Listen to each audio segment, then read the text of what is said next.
Hello, hello, hello, hello. How is it going, people? Welcome to the stream. Welcome. Hope everyone's having a great day. By the way, it's August the 5th. We are 12 days from Premier League kicking off for Arsenal, specifically against Wolves at the Emirates. And still, we have done pretty much nothing in the transfer market. Edu Nketiah is still here, Reece Nelson is still here, Zinchenko is still here, Ramsdale is still here, Merino hasn't been signed, there is no striker, no backup for Saka, and it's all up in the air at the moment. What's gonna happen with Arsenal in the nearest future? Nobody knows. Genuinely nobody knows. It kind of get a feeling as well that Edu himself doesn't know, Arteta doesn't know himself, because obviously Edu and Arteta have said themselves, especially Arteta, that he wants to get his signings early, usually, and we haven't done that. We generally haven't done that, and now it is what it is. It's basically tough negotiations, or in Arsenal's sense, dragging out the negotiations, somehow trying to pinch and haggle over 2-3 million in terms of sales and signings. And yeah, it generally smells like basically feels like it will be a panic signing at some point in this transfer window if we don't manage to get at least one more player over the line. For me, in perfect scenario, we sign 3 more players. A midfielder, a striker, and a backup for Bukayo Saka, at least.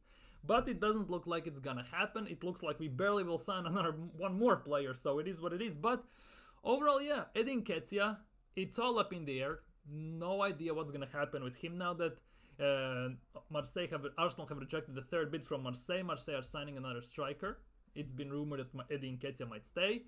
Where's Mikel Merino? Because official bid properly actually haven't been put in. They're talking about agreements of 30 million. They're talking about installments and how it's gonna be cashed out, how it's gonna get paid. But they're generally just talking at the moment, because there hasn't been properly been said like bid has been put in, everything pretty much is done and dusted, and here we go, because we haven't heard here we go in Merino as well. Not to mention outgoings, because Reece Nelson has gone dead quiet, and Ramsdale is dead quiet, and yeah, it is what it is up in the air. So definitely for today we have quite interesting stuff to talk about, discuss, and everything.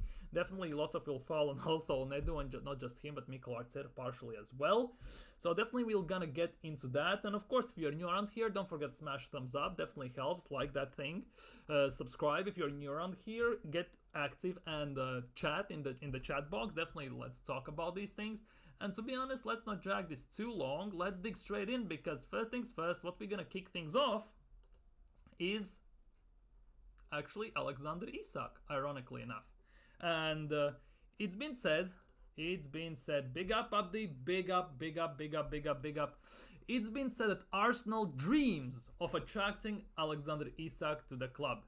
So basically, Arsenal just dream. He is considered perfect compatible with Mikel Arteta's style of play. Arsenal are just dreaming. They're living in Narnia, basically. That's what actually most of our fan base is doing with Mikel Arteta and everyone. They're dreaming and they're living in dreams, because they generally believe that Mikel Arteta is best manager in the world, best looking Spaniard in the world, and we can't do better than Mikel Arteta. So it kind of falls everything in line, I guess. But Arsenal just dreams of signing, genuinely dreams of signing Alexander Isak, and pretty much basically dream on, genuinely dream on, because it's been rumored that Arsenal don't want to sign from teams that are kind of linked now, especially in this transfer window, have been linked are with Saudi, and that's why Arsenal not doing bids with Newcastle, with Man City. And that's why Arsenal are not saying apparently to Saudi as well. And that was our only chance to maybe sell actually Thomas Partey. And it doesn't look like it's gonna happen as well. So Arsenal are in a very interesting position at the moment. So definitely it will be a fun one. Next one is that the Gunners' attempt to sign the Spanish international is not as simple as he's been suggested by some reports. That is all according to Football.London by Kainak.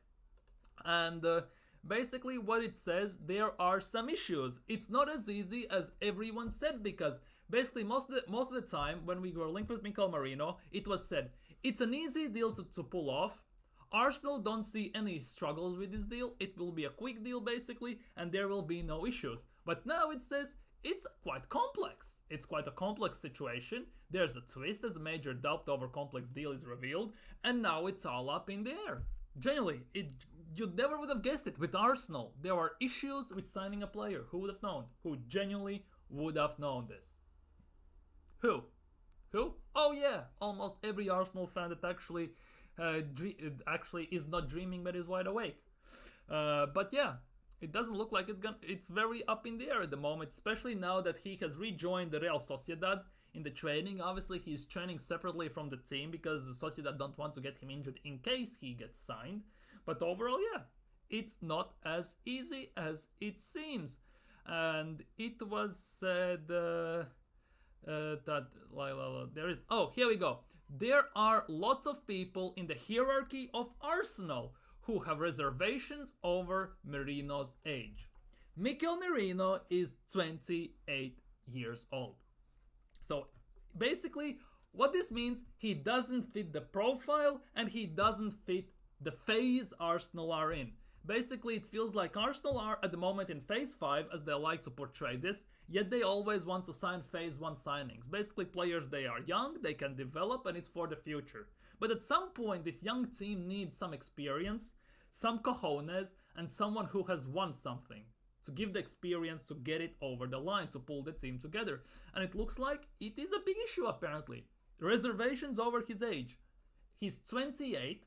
It would be a 4-year deal according to reports and rumors, so he would be 32, which, to be honest, is not a bad age. Genuinely, because you think about it, if we have Nwaneri in the squad, for example, he can learn from Merino something, he can grow under him, understudy him on a certain level, just like under Jorginho. And by the time Merino is 32, Jorginho probably has retired by then, Nwaneri would be 21, so he would easily be perfect to slot in into the first team. But no, they have doubts about the age. Arsenal have generally tended to buy at the younger end of spectrum. No Didi, by the way, no Didi on this one, throughout their current project that helped to rebuild for the future. The thing is, Arsenal have finished second twice now. Once 5 points behind City, once 2 points behind City. At the moment, Arsenal should not build for the future, because the building for the future time is gone. Arsenal must build for now, because the time is up for future. The time is now for the present, and the present fact at the present is Arsenal are legitimately one step away from properly winning actually the title if we make the proper signings in this window. But as always I say about Arsenal, which I should actually print on, I don't know, on a shirt and hang it over behind me, if it makes sense, Arsenal won't do it. And that's what it looks like to be the case at the moment with Arsenal. And that is one of the most frustrating things in the world. Why chase him for weeks just to say he doesn't fit? Exactly!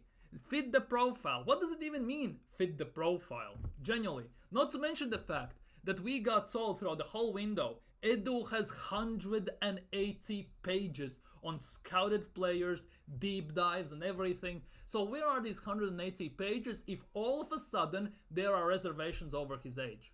Where are they? All of a sudden there are reservations. Did he ban them on his barbecue?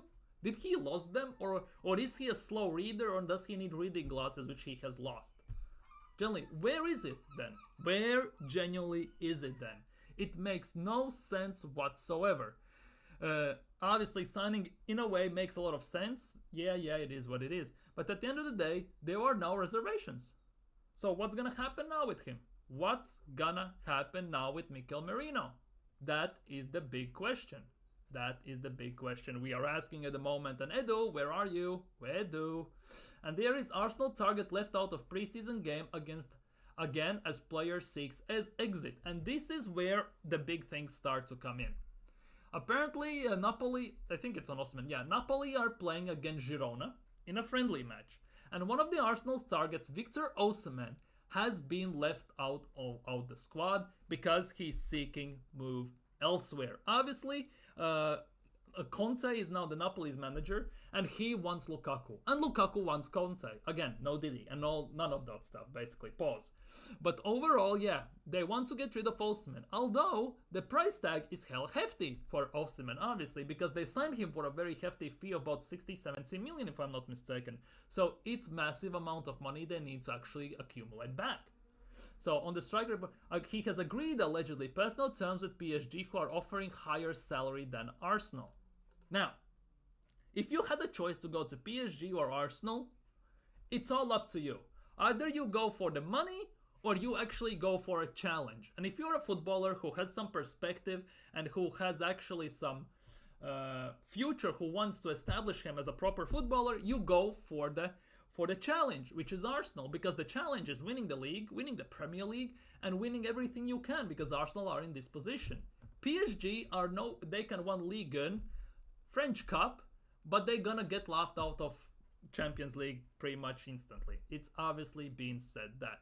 The thing is, one season, Osimhen's hefty release, originally the release clause for Osimhen was 107 million, but now they have reduced it to 85 million. So basically, he is the same price as Victor Gyökeres, that Arsenal also allegedly are still pursuing. So pick up your choice. 85 million, Gyökeres or Osimhen. Which again, Arsenal are linked with these high-profile signings like Osimhen, Gyökeres, Bruno Guimaraes. At some point it was Isak. Yet Mikel Arteta, when he got asked, does Arsenal have enough money, or will they go after such a high-profile signing as Declan Rice, which we obviously spent 105 million last summer? He said no. So what does that mean? Is he just, basically putting up a smoke screen and saying no just to throw everyone off? Or is it actually true? Because if this is true, there's no chance in hell we're gonna drop 85 million on Gyökeres or 85 million or on Osimhen. That is the big thing here. Now it's all up in the air, genuinely. Who knows? Will we sign a striker or not? Genuinely. What is Edu doing in all this? What is Edu? Where is Edu, by the way? That is the bigger question in this. Where is Edu Gaspar in all of this? And same crap they did with Tony. Non-stop hype, and now he's not good enough. Yeah, that's the thing. It was Tony wants Arsenal want Tony, and all that stuff. It was in January. And now that January has passed, now we are in summer, there's no chance we're signing Tony, by the way. There is no chance, because Arsenal allegedly have met with Tony. Well, they have met with Tony, but allegedly they didn't like his attitude. But in this team, in this Arsenal's team, Tony would be perfect. And I'm not talking about he's a striker, prolific finisher, and all that stuff. In this team, we need players with chip on their shoulders. We need players with attitude. We don't need the nice guys anymore, because we have almost full team of nice guys. And I think genuinely Tony would be perfect in that regard. But Arteta didn't like how he expressed himself or something, even though Tony said, I want to come to Arsenal, I want to win, I want to score goals, I want to play. Even he said that. They didn't like his attitude. I guess he didn't like that he was a bad boy in a way. He had too much confidence in himself that he will score goals, I guess. It's mad. It's genuinely mad. Arteta only wants yes men, pretty much. There's nothing more to say about that. He wants yes sir, no sir, and no, maybe no, maybe no, maybe no. And this is the big one. This is something I liked, and this is the thing. By the time Arsene had been in charge as long as Mikel Arteta has, he had won 2 doubles and finished second 3 times.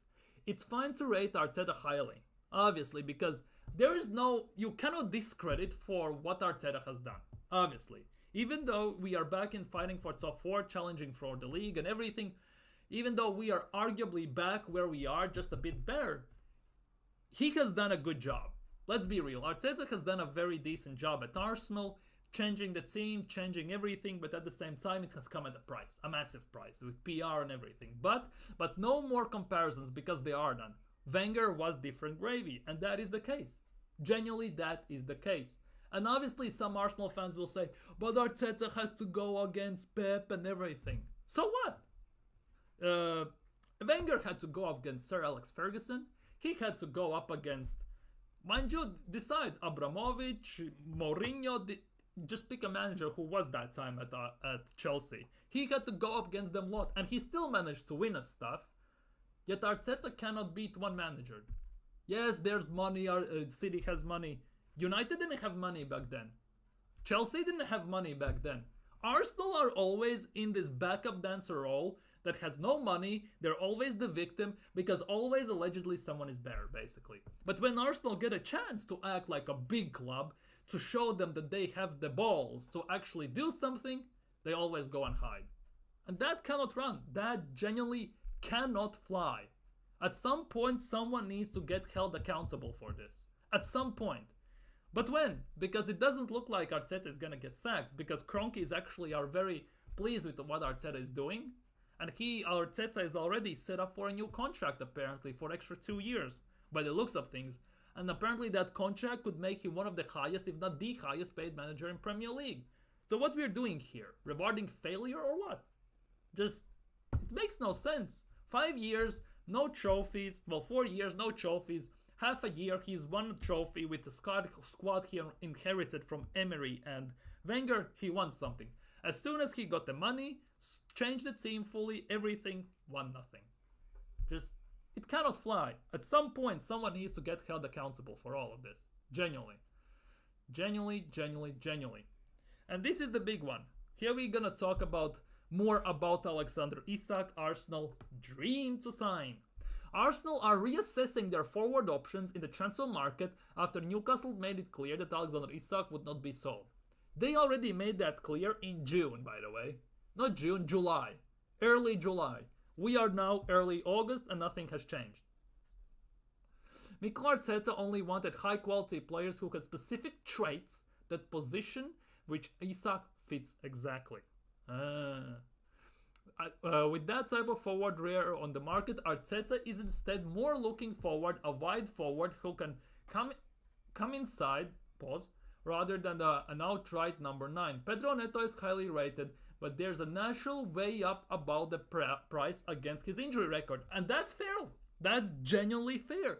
Would you pay £60 million for a player who plays 33% of the games during the season? Rest of the time he sits in the hospital, basically. On the bench, sideline, hamstring, ankle, muscle, anything. No.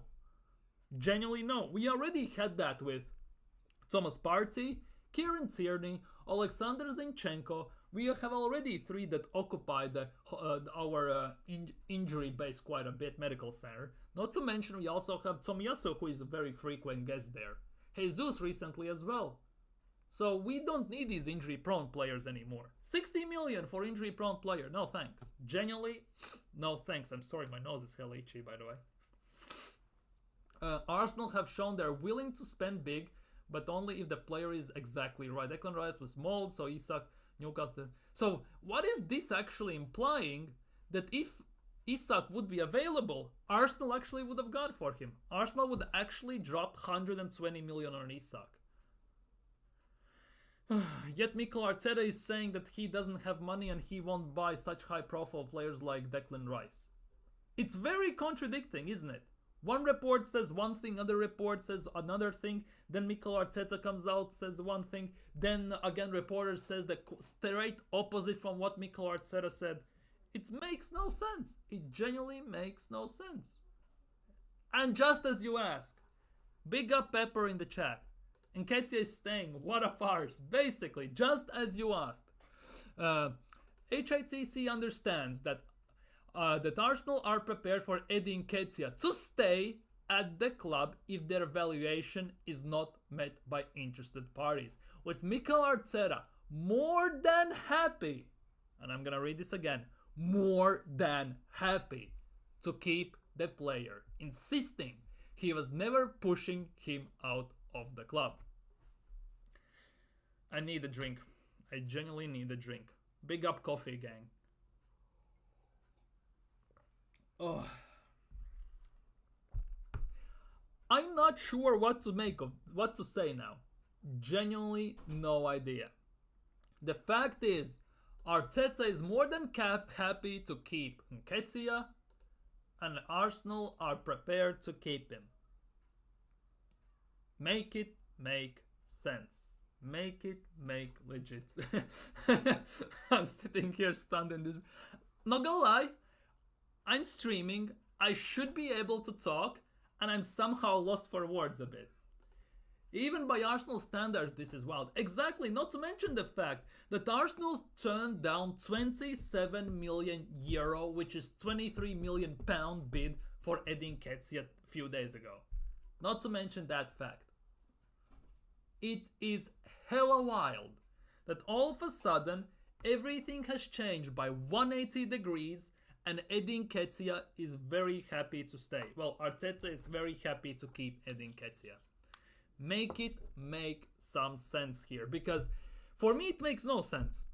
Why would you spend nearly a week and a half, maybe 2 weeks even, of this stuff that Edu Nketiah Marseille, De Zerbi wants Nketiah, Aubameyang has urged Nketiah to leave Arsenal, and everything. They start to bid, personal terms have been agreed upon. Just a few days later to say, Arteta is more than happy to keep Edu Nketiah, Arsenal have never pushed him out. And this now comes with a massive price. Because next season, because let's be real, we all saw how many games Edu Nketiah played last season. We all saw that. Genuinely. Let's look at this again. Edu Nketiah, how many games he played last season? He has won 3 trophies, by the way. Mad. Edu Nketiah in Premier League. Let's check this, because this is the big one. He gets 100 grand a week, by the way. 100 grand. Last season, he played 27 games, scored 5 goals, 2 assists. He has never had a season when he scores more than 5 goals. His best season has been 7 points, and it was last season in 1,072 minutes. Now, let's now look at this in this lighting. Arsenal have 2 strikers, technically. Kai Havertz and Gabriel Jesus, right? Kai Havertz pretty much never gets injured based on last season, right? Now, just for a second, think about this. If Jesus is in a great form and he doesn't get injured this season, right?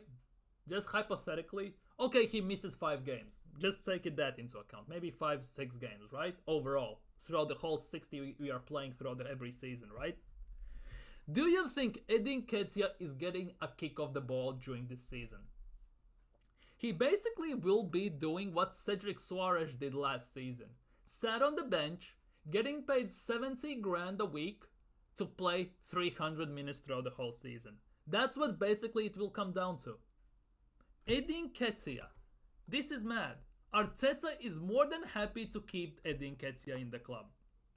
There is no chance in hell that if Jesus is specifically stays fully fit this season or even misses 5 games, 5 games is cool, he gets a kick of the ball. And not to mention, if we start losing, he gets put on as a super sub to score for Arsenal the deciding goal. And you don't want to accept 27 million euros, which is 23 million pounds for him. Genuinely. Yes, Edu Nketiah has scored some important goals for Arsenal. At the same time, you need to look on the other hand. He has missed so many chances which could have changed the complete direction of Arsenal's game against a certain team, to an overall change complexion of the season if he puts away a chance. At the end of the day, what he can do is run. He can press. That's about it. He trips over his own feet, even in preseason against, was it Bournemouth or was it Liverpool or United? One of the 2 games I was watching, he got the ball 2 or 3 times in his feet, 2 of those 3 times, he tripped over his own feet / the ball. And this is about to be a player who gets 100 grand a week, and he's gonna be at our club for 1 more season potentially. Potentially, if the valuation is not met by interested parties. So basically, what we're gonna do, we're not gonna sell him if this comes to life, and we're gonna pay him 5.2 million in wages 1 more season.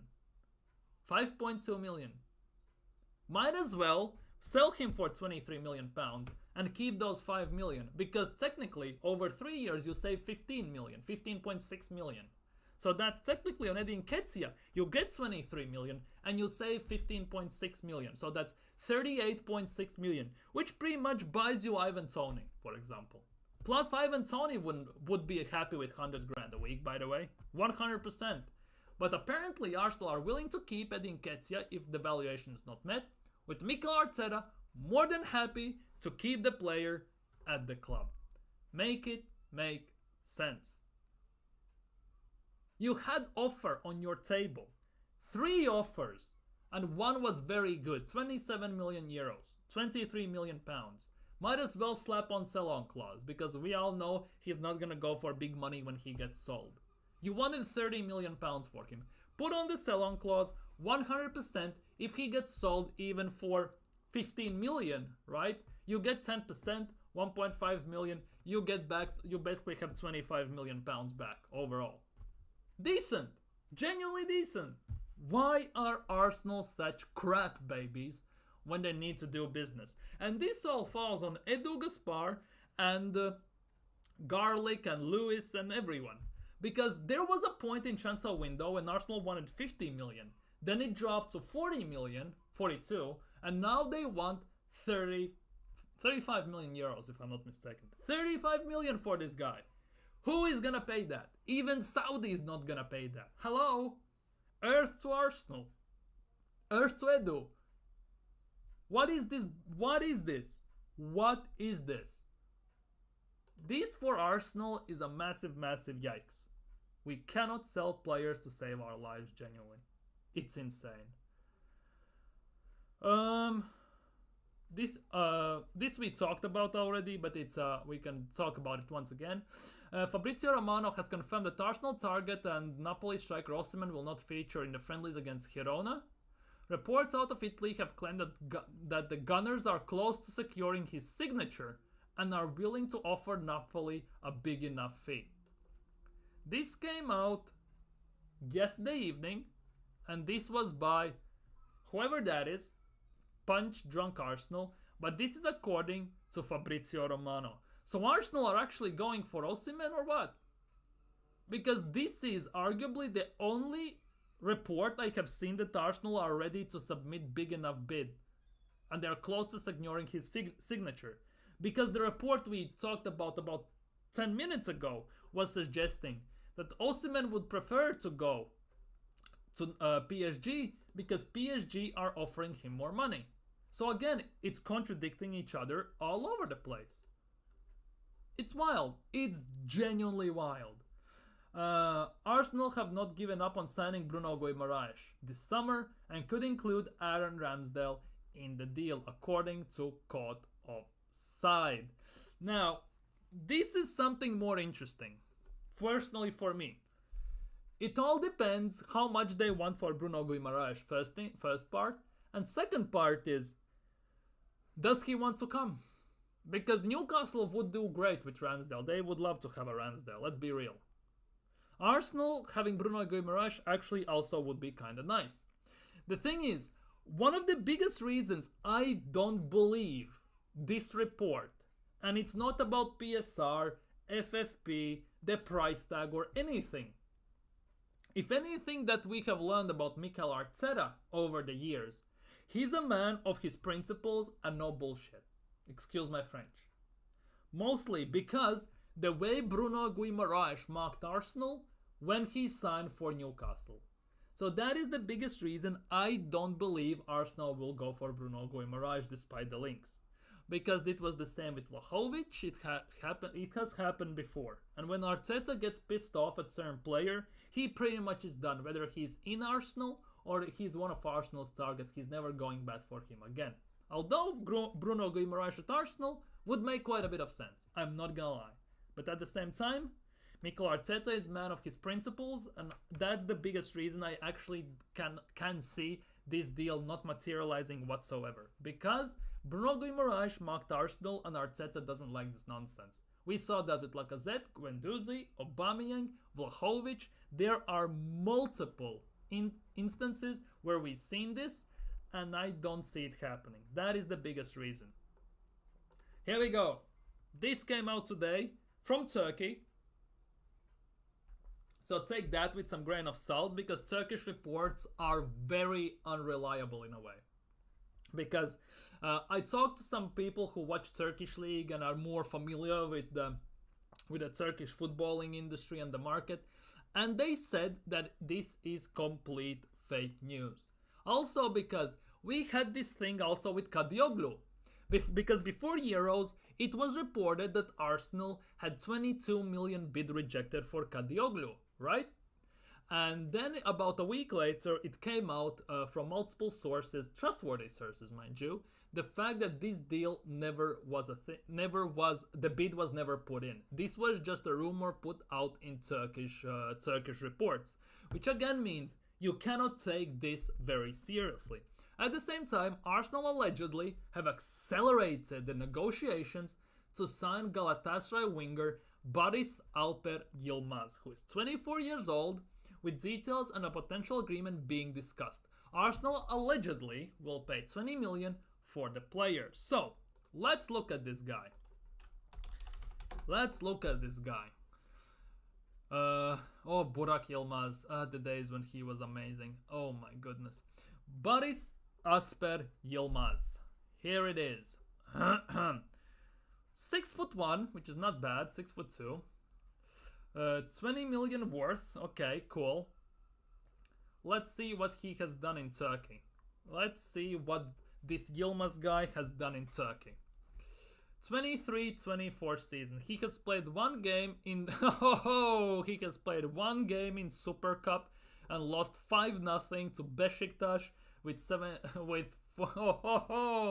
playing the second half. Anyways, we gonna try and ignore this. But yeah, last season in Turkish Super League, he played 37 games, 6 goals, 7 assists. So that's 13 points out of 37 games. So basically he got a point every third game. In Champions League, he got 1 assist, which is not great, I'm not gonna lie. In the Euros this year, he played every single game full 90 and did nothing. No goals, no assists, despite the fact that Turkey scored 6 goals. He did nothing. So that is very interesting. Last year in Champions League, he assisted against United, which knocked them out. That is kind of nice. But overall, yeah, this guy is looking very average. He allegedly can play right wing, left wing, and center forward, which is very interesting. He can play all across the front three, which might be the biggest reason why Arteta, if this was true, would be interested with him. But the guy I talked about Turkish news in this sport and told me that this is fake news, he said that he's tall, he's strong, he has good pace, but his shooting is diabolical. Not the best. Shout out to TK, my man.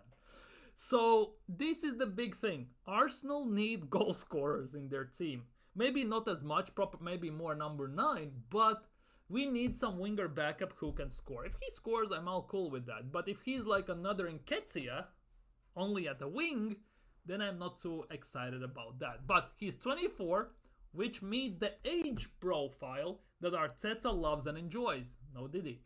Again, which would be perfectly fit into the phases Arteta likes. So that is very interesting. This is all according to Sok Gazetesi. Now, take this with some grain of salt, mostly because it's Turkish league, and when news come out of Turkish league, it's not the most reliable, obviously. In Euros, by the way, he was actually decent, he just didn't score. He was very pacey, very dangerous, but it is what it is. As we talked about Mikel Merino, he has returned to Real Sociedad's training this morning. Apparently, he's training alone, away from the squad, because obviously, if the deal goes through, Real Sociedad don't want the deal also to fall through if this kind materializes, so that he doesn't get injured. So it will be very interesting to see what's gonna happen there. What's gonna happen with Mikel Merino? What's gonna happen with him? But hey ho, it is what it is.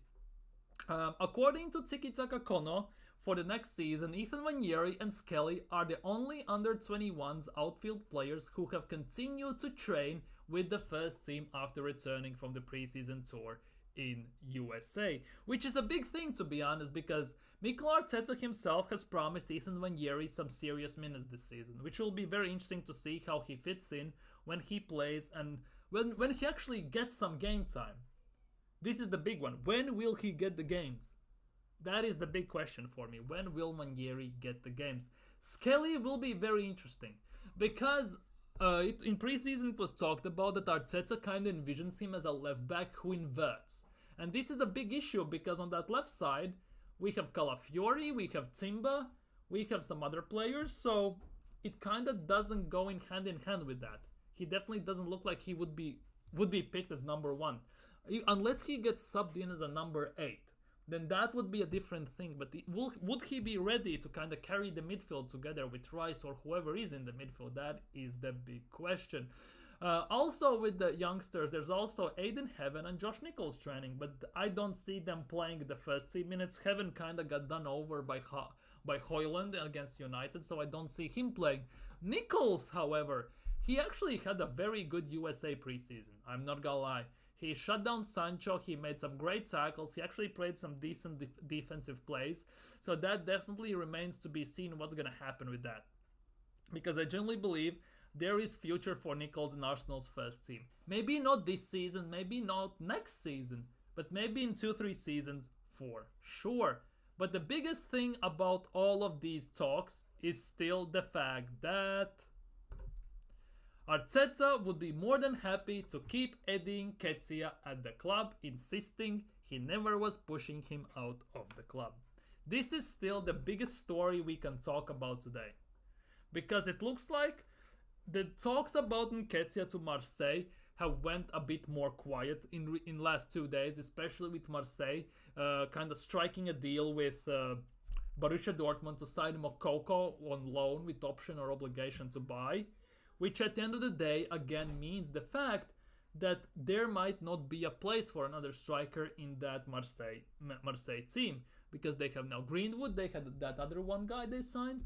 I'm not sure they're going to play Greenwood at striker though, because they signed Sarr, who is a right mid / right wing. And Greenwood mostly in Getafe also played right wing. So that also remains to be seen. Maybe there is still a spot for Edu Nketiah in Marseille's team. But the question is, if Marseille come back, what's gonna be their offer? Because Arsenal already rejected 27 million euro, 23 million pound bid for him. I don't see Marseille going that much higher. I genuinely don't see it. So all that now is up in the air. If Marseille comes in with another bid, for sake of an argument, let's just say 30 million euros, which is 25 million pounds. Will Arsenal accept it or run away? Or deny it, and then he's staying at Arsenal? That is the big question at the moment. What's gonna happen in that instance? That is the big question for me. But still baffles me that Arsenal are happy to keep Edu Nketiah if the valuation is not met, and Arteta is more than happy to keep the player. Because I get what Arsenal are doing here with the valuation, because they have set valuation, they don't want to drop too low below it, or drop below it at all, just to show that they are not a Mickey Mouse club in selling players, although we are known for that. But at the same time, at some point, you need to kind of, cut your losses, maybe in a way, as they like to say, and just take the deal in this instance. Because Eddie is on 100 grand a week. We pay him 5.2 million a year to basically warm the bench in a way and just run on the pitch like a headless chicken half the time. So that is not a great look for Arsenal in general, in my opinion. Now let's look if there's anything else. Arsenal will send a proposal. What the hell is this? This is out of nowhere. This is according to Brazilian reports, Inter Timeline R. Let's look at this. Arsenal will send a proposal worth of 25 million plus bonuses to Internacional for 16-year-old attacking midfielder Gabriel Carvalho. So basically that's another under 16 player. That's not our first team player. So basically what we are trying to do at the same time this transfer window is revamp our youth teams. Revamp the system, revamp the players. I guess that's why we let go 20 plus youngsters in July 1st. And now we are trying to kind of put in some extra players, trying to fix the gaps and everything. That actually would be very interesting. Internacional 16-year-old. Gabriel Carvalho. Is he actually available on Transfermarkt? Let's check this. Is he available? Gabriel Carvalho. Go figure which Internacional attacking mid. Here it is, 16 years old. Let's see what he has done at uh, at Internacional. Just for the sake of an argument, let's see what he has done. Oh, he just got promoted. So basically, in 3 games in Brazilian First League, he has gotten 1 assist, 162 minutes played. He also can play at wing, which is this thing about the positions at Transfermarkt you cannot trust. They are all over the place. But it looks like Arsenal are shopping in the young window. Thomas Partey has been spotted in training. He's not injured yet. Shock. One thing, in these trainings, right, in Soba Center, you can see Calafiori. I haven't seen Yuri and Timber, which for me is a big issue. We haven't seen Yuri and Timber. What does that mean?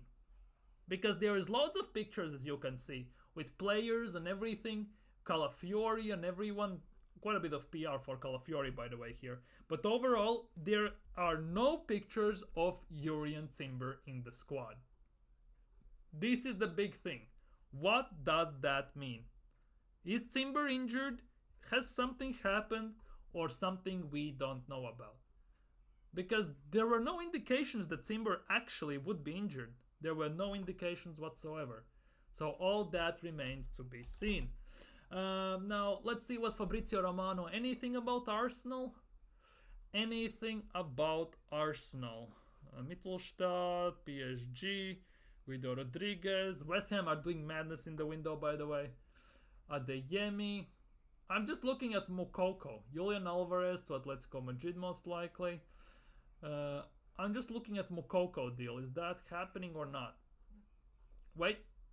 Doesn't matter. So nothing on Moukoko, nothing in that regard. Tottenham are advancing in Solanke. Arsenal were linked with Solanke a few days ago, still not happening. So nothing on Arsenal from Fabrizio. So let's tackle some. Maybe there are some new news reports recently come out. Maybe. Mikel Arteta content with keeping wanted Arsenal man if asking price is not met. And this is the stuff we talked about. This is the player we talked about. Arteta is happy to keep Edu Nketiah if Marseille don't pay the money Arsenal want for him to be paid. And this for me is massive, massive L. I just don't get it. I genuinely don't get it. Because as it says here, Nketiah might not play many games or score many goals next season. But he's one of us. I don't care about the first thing. Next season, there's no chance in hell Edu Nketiah will play a lot of games. Which means his value will go even more down the drain in the tank. And that is the big issue. Because obviously, remember, Arsenal wanted 50, then 40, now they want 30, 35. They offered 23 million and they turned it down. So this is a weird one. This is genuinely a weird one for me. Now talks. Arsenal Reading 17 million bid to sign a striker Van Dijk admitted to struggle against. That I assume is the Yilmaz guy. Genuinely, I assume that is Yilmaz. That should be... Yeah, Turkish star. That is Yilmaz. Barış Alper Yilmaz. But this is again according to that one Turkish post that was put out, right? They haven't linked it? No, they haven't. Mad. They probably should have. He gets 30 grand a week in Turkey. Wow, not enough. Anyways, anything else? Fabrizio. So Southampton and now Ramsdale transfer twist this evening. Could Ramsdale actually leave? We haven't had anything about Ramsdale. Exclusive. Southampton could seal late loan. Oh, loan? Come on, man. Southampton have been handling a significant boost in their attempts to lure Ramsdale to St Mary's Premier League rivals. Arsenal have refused to rule out possibility sanctioning a loan move during the final days of the summer transfer window. According to Give Me Sport, by the way, that is. Having tied Bellis and Flynn Downs to permanent deals following promotions at top flight, with a large ceiling, a quick-fire return from West Ham United of 40 million, Saints boss Russell Martin has set his sights on strengthening his squad with further recruits ahead of blah blah blah waffle so far. Breton Diaz has been brought in to give Southampton another option to final third pitch, thanks to reaching some agreement with La Liga Villarreal. Villarreal, by the way, signed Pepe yesterday on free on 2-year deal. Really hope Pepe balls out, by the way, at Villarreal. Gonna watch La Liga much more. I already watch La Liga, gonna watch even more, especially for Nicolas Pepe. I really wish he stayed at Arsenal. Now, Southampton have been given renewed hope of being able to land Ramsdale, as Arsenal may be open to negotiating a loan deal if he's still on their books close to the end of the month. I really don't like this, because he comes back next summer and then Arsenal again will struggle in selling him. Maybe he has a good season in Southampton, although it looks like Southampton will get relegated back down, obviously. And that is never a good sign for a goalkeeper, although the defense will be shambles anyways. But Aaron Ramsdale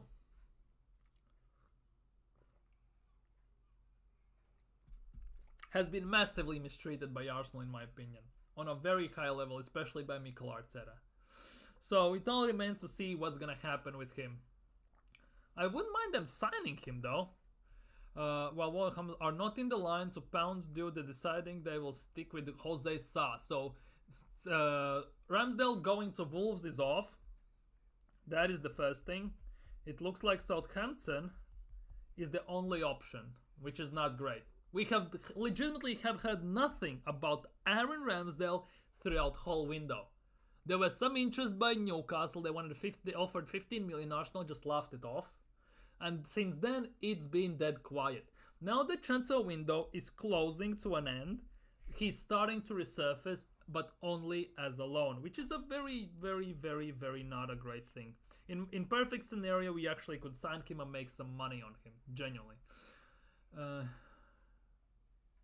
Arsenal could finally end striker search, which claims of potential 70 million striker bid.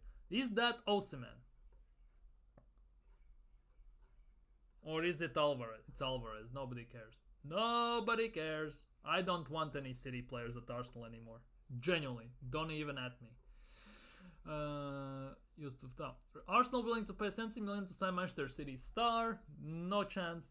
65 million striker Arsenal want to sign admits he used to support the club as a youngster. Every single Arsenal signing as a child. Oh, I used to support Arsenal. Who's your favorite player? Andre. Obviously. Nobody says anything else. It should be hella sus, but it never is. Arsenal target Dominic Solanke used to attend the Emirates Cup with his father, but Solanke, by the looks of things, is moving to Spurs, according to today's news, but who knows. Would you take Solanke at Arsenal? Just curious. For example, Edu Nketiah and 30 to 40 million for Dominic Solanke. Would you be okay with that? Solanke has 65 million on that's his bounty to get him, basically. Probably Arsenal won't buy him straight up, but Edu Nketiah plus 40 million could actually be a decent deal if that would go through. Would you take him? Would you take Solanke at Arsenal? Because Solanke, in general, screams like Arsenal panic signing in the last days of the window for me. Generally, Arsenal will dilly-dally all over the place, not sign any forwards, and as soon as it will be 2-3 days left, bang. If Solanke is not signed, Arsenal goes in for that signing. You would? Big up BX Gunner for dropping by. You would sign Solanke to Arsenal? Or only it would be like a deal Eddie plus 40 million? Or would you pay 65 million? He's big mobile striker that's finding his best form. And to be honest, that is actually true.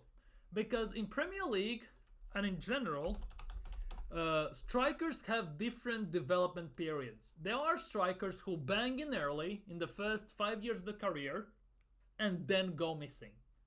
Then there are strikers like Jamie Vardy.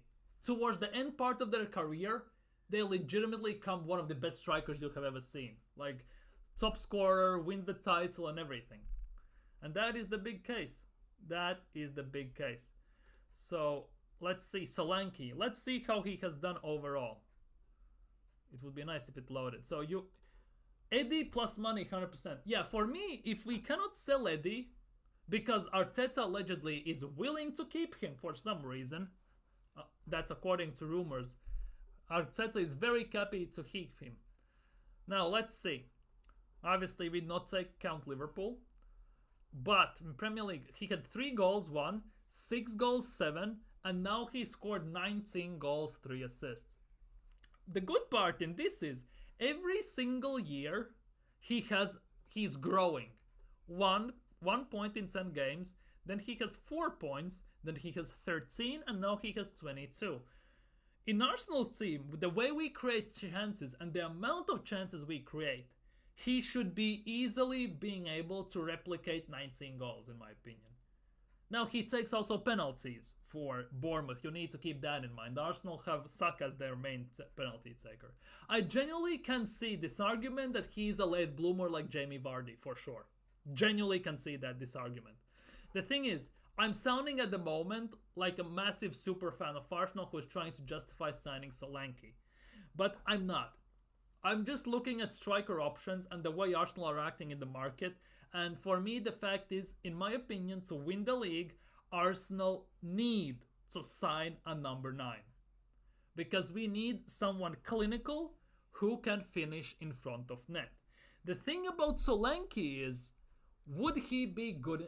Solanke actually would be good enough. Because the one thing Arsenal are lacking in the box is presence. And by that I mean physical presence. We need a player who can chase the ball, shield it, take one touch in tight space, and bang it into the net. And Arsenal don't have that. Genuinely, Arsenal actually don't have that. And I think Solanke in this instance actually would be perfect in that regard. So it's very interesting to see. Now, one thing before when we talk about Solanke, he wasn't injured last season. That is actually quite great. And his injury record actually isn't bad at all. He actually isn't bad at all. He's very durable. Mind you, Thomas Partey was very durable before he joined Arsenal. So that PTSD is generally sitting inside of me, and it will. For the longest time, I think so. Watkins was just like Solanke 2 years ago. Now Watkins is top shelf. I believe Solanke. Yeah, the thing is, Solanke, Watkins, those are, and even Tony to a certain extent, those are 3 strikers.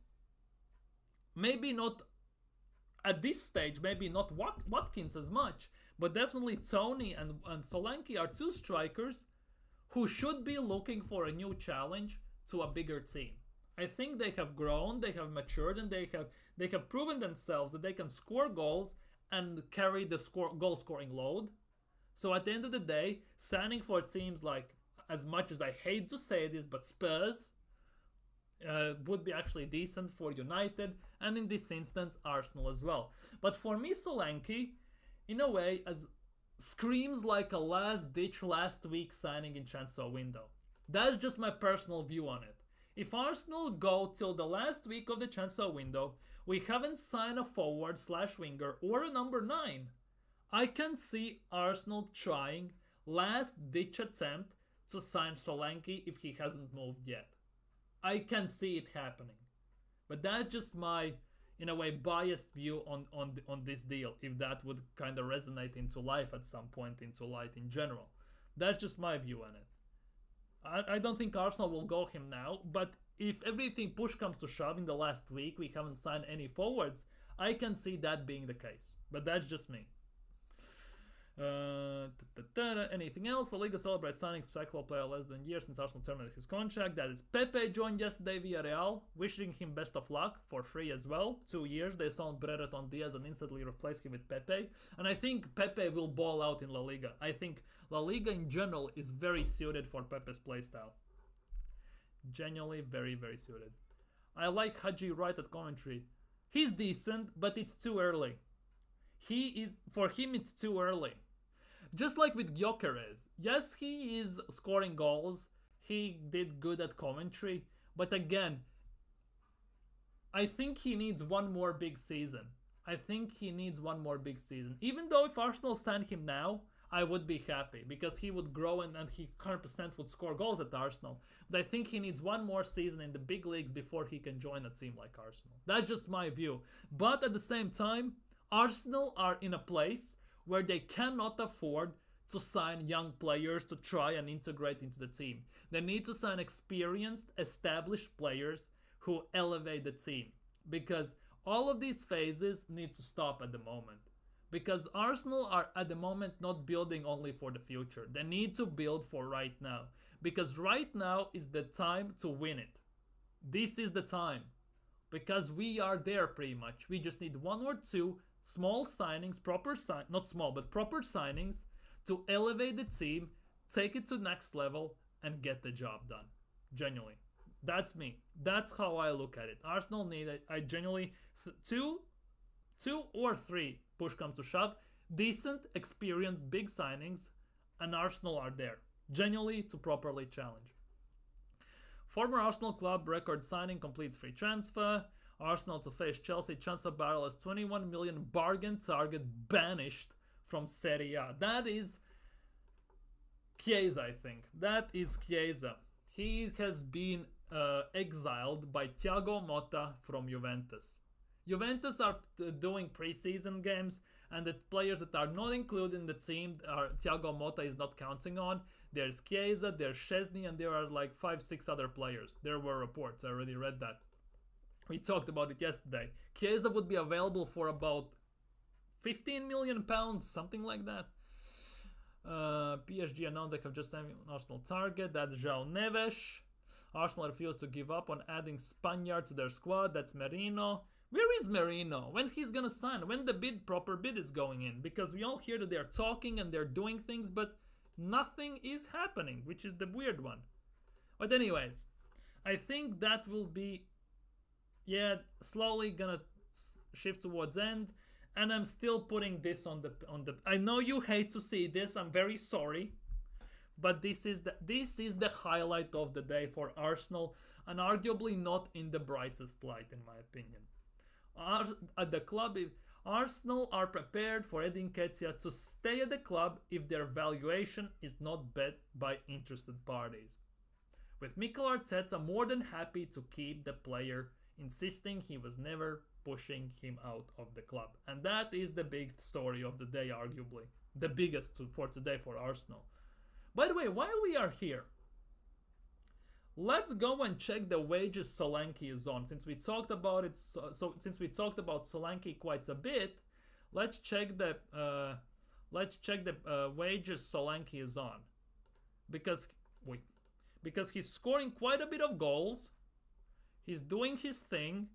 And John, how big money of his? Solanke, this is Solanke. I know you cannot see the name, I'm very sorry, but at least you can see the wage amount. Solanke is on 70 grand a week. Edu Nketiah is on 100, mind you. Signing Solanke? Yeah, that's the thing. Solanke easily could be on Eddie's 100k. I think if Solanke comes to Arsenal, given the season he's just had, I can see him being on the same amount, let's just say Ramsdale is on, 120k a week. That's the thing. And I can, especially if Solanke starts, I can see him doing actually very decently. But yeah, Solanke is on 70 grand a week, and he's doing that. The question is, would Arsenal pull the trigger? At the moment, I don't think so, because Spurs are very heavily linked and very interested. They're trying to accelerate things, as they're saying in the reports. But at the same time, if they don't manage to accelerate them quick enough, I can see Arsenal trying, in the last week or two of the transfer window, going in for that deal. If Arsenal don't sign a forward until, I just say, August 20th or something like that, if there are no proper links, reports, talks about Arsenal signing a forward, number 9, forward, whatever, I can genuinely see Arsenal trying a last-ditch attempt to try and go for Solanke. I can see that. Genuinely, I can see that. But on that note, on Edu Nketiah, happy to be staying according... Very sorry.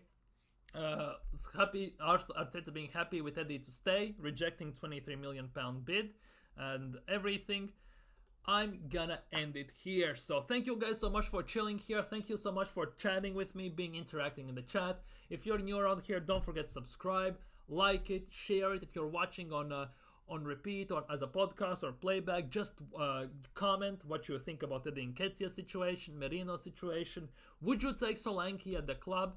All that stuff. See you all tomorrow with some more Arsenal transfer news, transfer updates, and everything.